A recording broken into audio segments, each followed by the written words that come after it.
In today's video, I'm going to teach you what to do if you find your Robinhood account restricted and how to resolve the issue so you can get back to trading as soon as possible. Let's walk through the process step by step, making sure you know exactly what to do at each stage. First, start by opening robinhood.com on your computer. Use your usual web browser and go straight to the official site to protect your security. Once there, try to log in using your credentials. It's always a good idea to ensure that you're entering the correct username and password, so double check before proceeding if you run into any issues at this step. Now, if you're able to log in but notice that your account shows as restricted, don't worry, this can happen for a number of reasons and is often a temporary situation. The restriction message may appear prominently once you access your dashboard. To proceed, look in the upper right-hand corner of the screen and click on the account icon. From the drop-down menu, select Help and then choose Contact Us. This will bring up the support section where you can initiate contact with Robinhood's customer support team for assistance.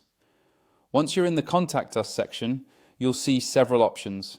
Choose Account Restrictions, then select the specific reason displayed on your screen.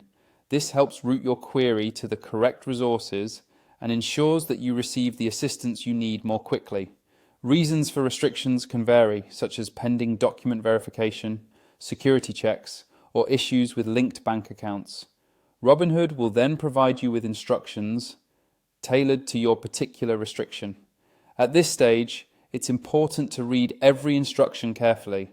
You may be asked to upload a valid government-issued ID, confirm your bank account information, or verify recent account activity. Take your time preparing the required documents or information, as accuracy here can speed up the review process significantly. When uploading documents, make sure they are clear, legible, and up to date, so there are no delays caused by incomplete submissions.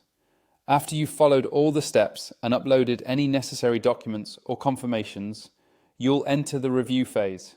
This means that Robinhood's support and compliance teams will review your information to verify your identity and resolve any outstanding issues. This review process can take anywhere from a few hours to several days, depending on the nature of the restriction and the volume of requests they're handling. The good news is that once Robinhood completes the verification and review, your restrictions will be lifted automatically. You don't need to take any further action unless you're notified otherwise. You'll receive an update by email or within your account notifications, letting you know that your account is fully restored. And that's it. By following these steps, you'll be well on your way to resolving a restricted Robinhood account. If you ever encounter trouble, patience and careful attention to the instructions provided will ensure that you're back up and running as quickly as possible. Thanks for watching, and I hope this guide helps you solve any issues with your Robinhood account smoothly.